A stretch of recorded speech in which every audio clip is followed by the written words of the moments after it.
Red Agrícola On the Roads. Una conversación técnica sobre agricultura, ahora en audio. Muy buenos días, Walter. Estamos acá en la conferencia Red Agrícola 2023 Trujillo y queríamos aprovechar para conversar contigo qué es lo que está pasando actualmente con los hongos de madera en la región, considerando que han habido una serie de alteraciones climáticas que no sé si han agudizado el problema. ¿Qué nos puedes contar? Sí, Marianela, es bien interesante. Muchas gracias por la entrevista. Mira, yo creo que los hongos de maderas en general son un grupo de patógenos que están causando enfermedades emergentes producto del cambio climático en distintos cultivos, ¿no? En todos los los cultivos que tienen madera, ¿no? Frutales como uva, palto, arándano, que es lo que tenemos nosotros aquí en Perú, y en otros cultivos, ¿no?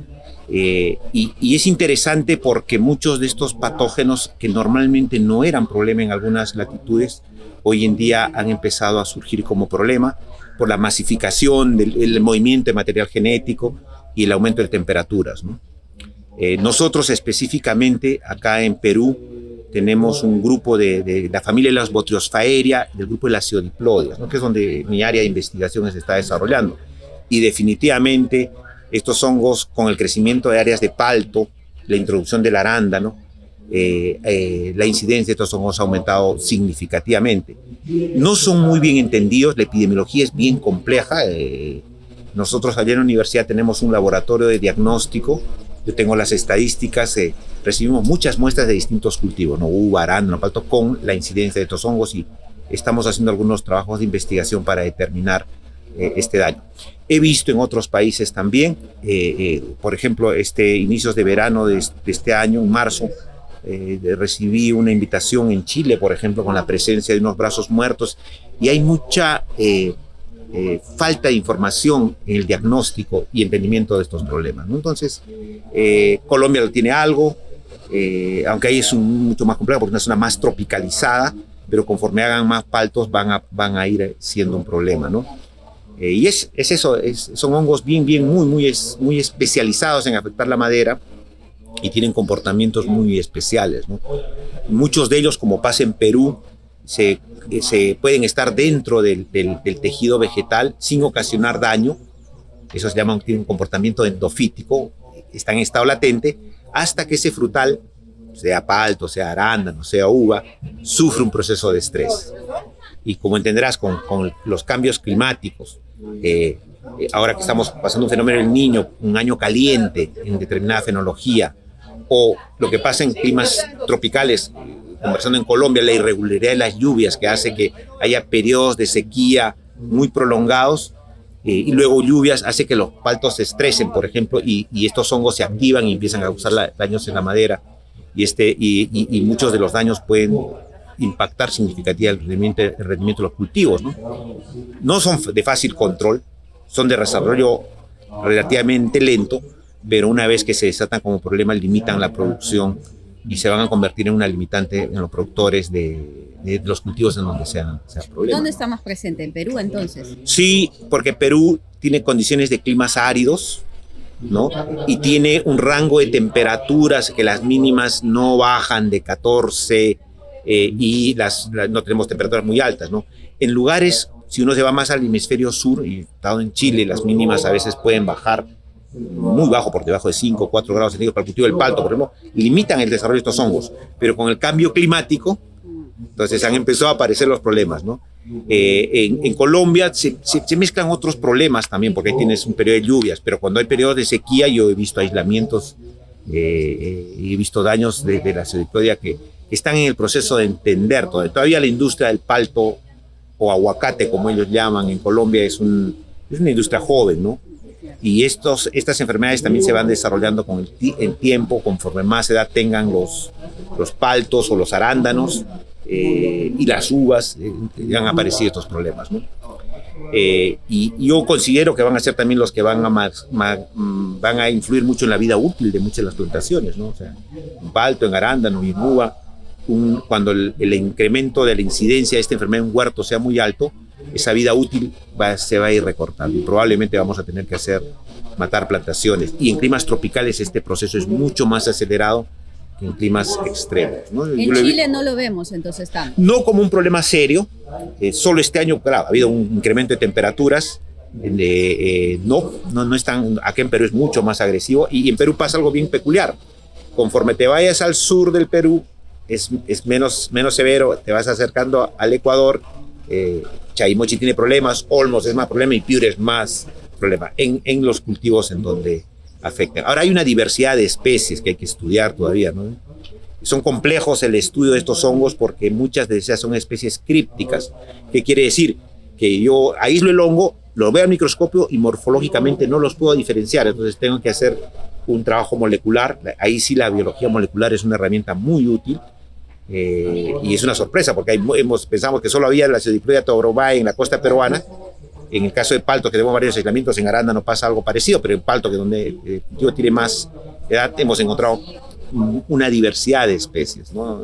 La Acidiplodia brasilensis, Pseudoteobroma, etcétera, con comportamientos que pueden variar, ¿no? Entonces, y en México, que hay, digamos, una industria de palta o aguacate bastante consolidado, sí, ¿ahí también hay problemas graves? Sí, yo considero que sí, no se ha estudiado mucho, sí hay reportes en la literatura. Lo que pasa es que ellos pues tienen un agroecosistema donde las lluvias juegan un rol importante, entonces, y marcan una etapa del frutal. Por muchos años, en el caso de aguacate, se ha buscado la resistencia a Phytophthora porque eran zonas donde llueve, ¿no? Pero ¿qué está pasando, no? El cambio climático. Yo creo que esa es la mejor expresión. Por eso te decía al inicio de esta conversación que el cambio climático está haciendo que los periodos de la lluvia se intensifiquen mucho, pero se vuelvan muy irregulares. Entonces, si yo tenía, mucho pasa en Central, una canícula que era, eso le llaman la canícula, ese periodo de seca, que deberían tener 30 días, 40, de repente puede durar 70 días y en el medio llueve y a veces no llueve, lo cual está haciendo generando factores muy favorables de estrés para el árbol y han aparecido los hongos de madera, ¿no? Yo recibo bastantes emails que me piden información de lo que hemos estudiado, ¿no? Estuve antes de la pandemia en España porque estaban preocupados en España también.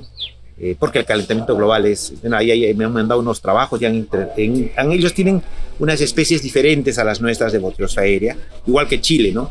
No tiene tanto la Acidiplodia, además Neofusicoccum por el frío, pero cada vez ese grupo de hongos de madera están tomando relevancia, ¿no? No hay muchos trabajos de investigación a nivel mundial, realmente no es fácil estudiarlos también. Y entender la epidemiología de estos hongos va a ser determinante en el diseño de las estrategias de manejo integrado. Pero sí hay una constante, que es el estrés, ¿no? Es el hongo del estrés de las plantas, especialmente por falta de agua.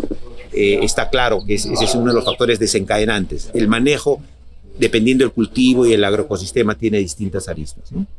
Y en Colombia, en todo caso, ¿qué tipo de hongos son en Colombia, más frecuentes? Sí, mira, de los reportes, yo no he hecho un trabajo muy intenso en Colombia, pero ahí tienen la Acidiplodia, tienen Phytophthora, ellos tienen una topografía difícil, o sea, difícil, donde tienen periodos de lluvias muy fuertes, si bien que tienen suelos muy ricos, pero están sometidos a Phytophthora, hay otro grupo de nectriáceos en el suelo, un grupo de hongos, y les ha aparecido la Acidiplodia, ¿no? O sea, ahí habría que hacer una prospección interesante, ver qué factores. Pero siempre que hay hongos de madera, hay un factor de estrés, ¿no? Un suelo que probablemente de la sobreinundación pasó un periodo de sequía, un manejo, las condiciones de manejo de nutrición, de manejo de las plantaciones es determinante, ¿no? Casi siempre cuando hay alta incidencia de hongos de madera, detrás hay un estrés y condiciones de no manejo favorables. Todo factor que favorece la vigor y el buen desarrollo del árbol, reduce los hongos de madera y uno puede tener una convivencia pacífica. El problema es que cuando se dan distorsiones de estrés y de manejo, se expresan como un problema serio, ¿no? En todo caso, acá los tenemos más identificados, digamos. Bueno, aquí en Perú yo he hecho la identificación, claro, es parte de mi investigación, ¿no? En otros países he buscado algo de información. Chile tiene unos trabajos de identificación para su flora, pero es importante, este proceso es dinámico porque el clima de ahora es diferente a las publicaciones de hace 10 años, ¿no es cierto? Claro. Eso pasa en Chile. En Colombia es nuevo, he visto algunas publicaciones de la Acidiplodia y otros. El diagnóstico es importante, ¿no? Que haya un trabajo y ahí es fundamental la academia y la investigación, ¿no? Siempre yo soy un creyente que la relación de la empresa privada con las universidades o los institutos de investigación es determinante. Que en el caso de Perú estamos buscando eso, y eso nos ha permitido tener proyectos con PROJAS, hacer tesis y relación también con el sector productivo. ¿Y qué recomendaciones daría, digamos, puntuales para el manejo de la pseudoploida? Mira, es muy común que la gente vaya a una solución fácil, que es el uso de un agroquímico. En este tipo de enfermedades, el uso de agroquímicos es un complemento para proteger heridas. Lo más importante está en las condiciones de manejo de la plantación, ¿no? No es sencillo, porque ¿qué cosa es un manejo en la plantación? Una poda adecuada, buena nutrición, buen desarrollo de la planta. Entonces, todas esas aristas hay que manejarlas bien. O sea, el manejo integrado en lo que es las prácticas culturales de un buen manejo de poda, renovación de madera, vigorización del árbol, van a ir en contra de los hongos de madera, ¿no? Y hay que tener una política preventiva, ¿no? Muy importante en los viveros también tener la inocuidad del material que uno está propagando, ¿no? Porque si yo saco un material de un árbol enfermo, el problema es parte de la problemática que hay que hacer, ¿no?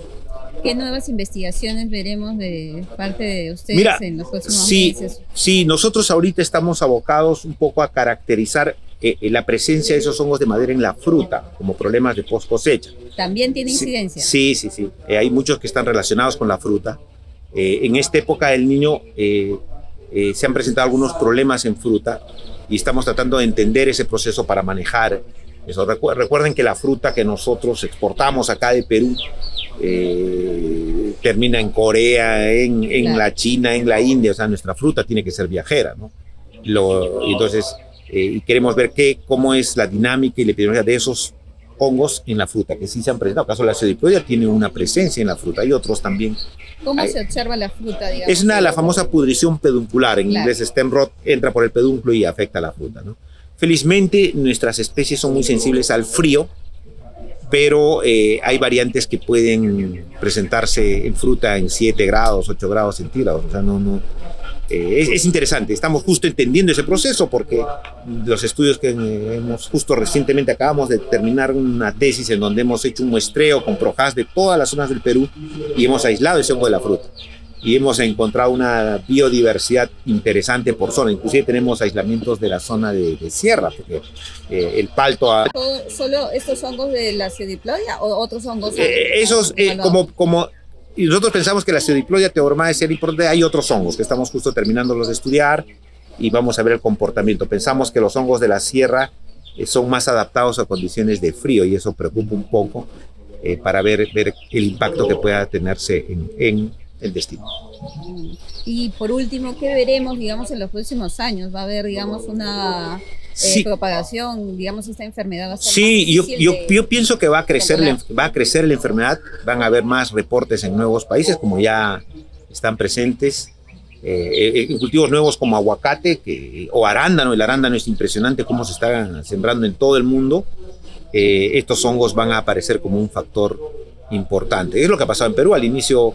Cuando el cultivo no tenía un área significativa, nadie le da importancia, pero ya ahorita estamos bordeando las 19.000 hectáreas y los hongos de madera se han vuelto un problema importante, especialmente en zonas cálidas, bajo la flora fungosa de hongos de madera que tenemos nosotros. Esa micoflora que tenemos nosotros es muy específica, y evidentemente el palto se ha pasado al arándano, y probablemente el mango se pasaron al palto y de especies leñosas. Yo creo que la pseudoploida siempre ha estado en el Perú, solo que ha encontrado condiciones favorables de su desarrollo con la masificación de los cultivos y el cambio climático.